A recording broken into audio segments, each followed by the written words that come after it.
Shalom Alehim. Berjumpa lagi dengan saya pada perenungan hari ini, hari Minggu tanggal 6 Juli 2025. Marilah kita di pagi yang cerah ini, kita mengucap syukur di dalam doa kepada Tuhan Allah kita yang selalu memberkati kita. Dan juga jangan lupa, berilah senyuman dan sapaan kepada sesama kita. Kita awali perenungan pagi hari ini dengan tanda kemenangan kita. Dalam nama Bapa dan Putra dan Roh Kudus. Amin. Siap siaga untuk menanggapi perutusan Tuhan. Bacaan liturgi hari ini diambil dari bacaan pertama kitab Yesaya 66 ayat 10 sampai dengan 14c. Bacaan kedua Galatia 6 ayat 14 sampai dengan 18. Dan Injil Lukas bab 10 ayat 1 sampai dengan 12 dilanjutkan dengan ayat 17 sampai dengan 20. Saudara-saudaraku yang terkasih di dalam kasih Kristus, perikop Injil yang kita baca dan renungkan hari ini adalah Yesus mengutus 70 murid. Pertanyaannya saudara, mengapa Tuhan menunjuk 70 murid yang lain lalu mengutus mereka berdua-dua mendahuluinya ke setiap kota dan tempat yang hendak dikunjunginya? Lukas 10 ayat 1. Alasannya adalah untuk mempersiapkan orang-orang yang berada di tempat yang Yesus akan datangi untuk menerima kebenaran dari Yesus. Ini dapat kita contohkan saudara-saudara di dalam kehidupan kita sehari-hari, di mana apabila ada Bapak Presiden kita mau berkunjung ke suatu tempat, maka dia akan mengirim utusannya terlebih dahulu untuk memberitahukan ke kita agar mempersiapkan segala sesuatunya, karena Presiden akan datang. Begitu juga sebaliknya dengan hal ini saudaraku. Allah mengutus Yohanes Pembaptis datang terlebih dahulu ke dunia ini untuk mempersiapkan jalan bagi Tuhan, mempersiapkan orang-orang untuk menerima Yesus. Mengapa Yesus hendak mendatangi tempat-tempat itu? Dan kenapa murid-muridnya diutus terlebih dahulu? Yesus sampaikan kepada kita bahwa tuaian memang banyak, tetapi pekerja sedikit. Karena itu, mintalah kepada Tuhan yang punya tuaian supaya ia mengirimkan pekerja-pekerja untuk tuaian itu. Lukas 10 ayat 2. Kembali pertanyaannya saudara, mengapa Yesus sampaikan hal ini? Karena Yesus menginginkan para murid harus memiliki kepedulian yang sama dengan sang gurunya, yaitu Yesus, karena banyak tuaian tapi sedikit pekerja. Sehingga mereka, kita semua pun harus merespon pengutusan itu dengan kesungguhan hati. Kita semua pun saudara-saudaraku diutus Tuhan Yesus untuk ke ladang tuaian. Tapi ladang tuaian yang diutus Yesus bukanlah tempat-tempat zona nyaman, zona yang penuh sukacita. Karena Yesus mengingatkan, pergilah, sesungguhnya aku mengutus kamu seperti anak domba ke tengah-tengah serigala. Lukas 10 ayat 3. Satu pertanyaan saudara. Mengapa harus domba yang diutus ke tengah-tengah serigala? Kenapa bukan ayam, anjing, atau binatang lainnya? Karena domba merupakan binatang yang penurut saudara. Dalam Alkitab, domba melambangkan Yesus, sedangkan serigala melambangkan setan atau iblis. Kita diutus seperti domba ke tengah-tengah serigala. Ini artinya saudara, kita pergi dengan membawa sikap Yesus di dalam diri kita. Kita berbaur dengan mereka.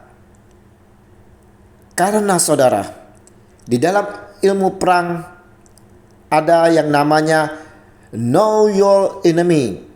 Itulah cara yang digunakan untuk menjangkau orang lain.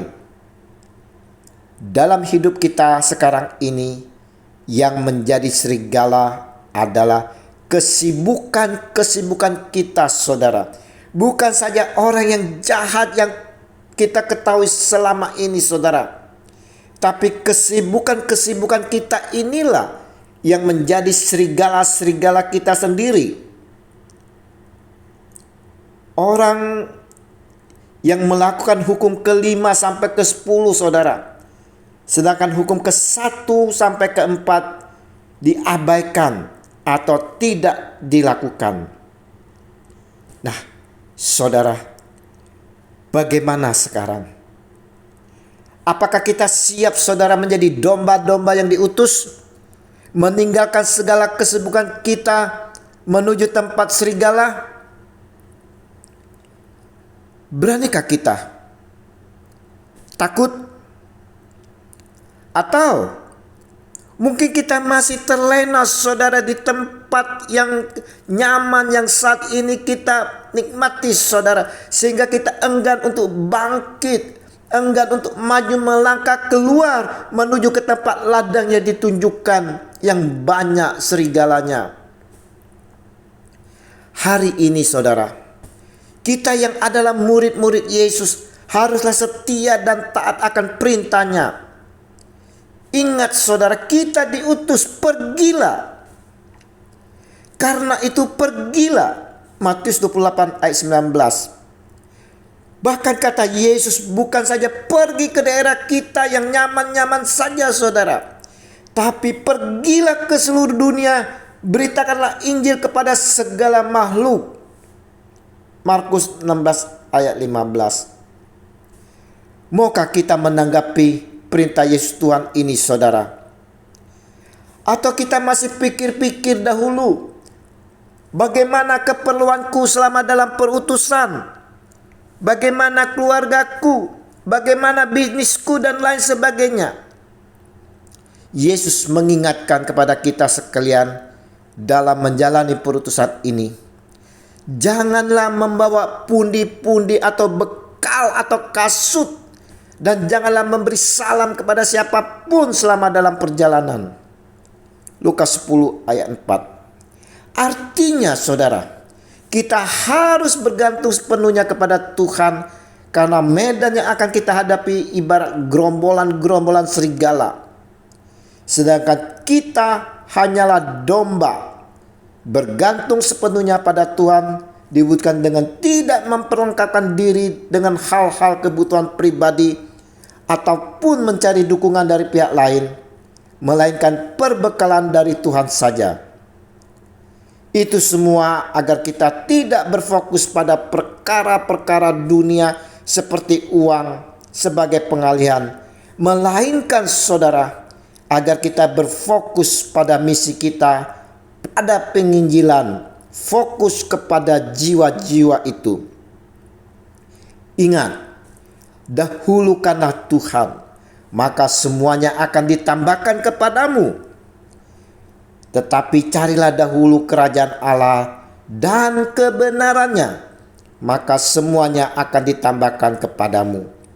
Matius 6 ayat 33. Maka saudara-saudara yang terkasih, kita tak perlu lagi khawatir akan kebutuhan kita selama dalam menjalani perutusan ini, saudara. Kita pun tak perlu khawatir akan keluarga yang kita tinggalkan, karena Allah yang mengutus kita akan menyertai selalu. Begitu juga dengan bisnis kita, saudara. Kita hanya siap siaga dalam perutusan, bagaikan seorang prajurit yang siap siaga jika diperintahkan komandan untuk diutus berperang, dengan tidak memikirkan akan dirinya sendiri maupun keluarga. Saudaraku yang terkasih, pagi hari ini, saudara, kita diingatkan bahwa kita semua diutus untuk pergi mewartakan keselamatan. Kita diutus bukan di tempat zona nyaman, saudara, tapi kita diutus seperti anak domba ke tengah-tengah serigala. Hal yang harus kita perhatikan dalam menjalani perutusan ini, saudara. Yang pertama, saudara, kita mewartakan kerajaan Allah dengan kata dan perbuatan. Yang kedua, saudara, kita mengupayakan damai, kerukunan, persaudaraan, keadilan, dan kasih. Yang ketiga, memahami tantangan dan hambatan yang mungkin dihadapi. Dan yang terakhir, bersukacita atas anugerah Tuhan serta mengenalnya lebih dalam. Ingat saudara, pelayanan bukan hanya untuk beberapa orang terpilih, tetapi untuk semua pengikutnya Yesus Kristus. Maka kita harus siap siaga untuk menanggapi panggilan utusan Tuhan ini. Mari saudara-saudaraku yang terkasih di dalam kasih Kristus, kita selalu menjaga hati saudara dan sikap kita. Kita harus selalu waspada dan berdoa saudara, serta juga siap siaga jika suatu waktu kita dipanggil untuk melayani perutusan, maka kita selalu dalam posisi siap. Kemuliaan kepada Bapa dan Putra dan Roh Kudus, seperti pada permulaan, sekarang, selalu, dan sepanjang segala abad. Amin. Dalam nama Bapa dan Putra dan Roh Kudus. Amin. Selamat berhari Minggu. Mari kita persiapkan hati bersama keluarga untuk menyambut Tuhan kita dalam perjamuan Ekaristi. Dan terimalah perutusan karena kita diutus. Shalom Aleichem.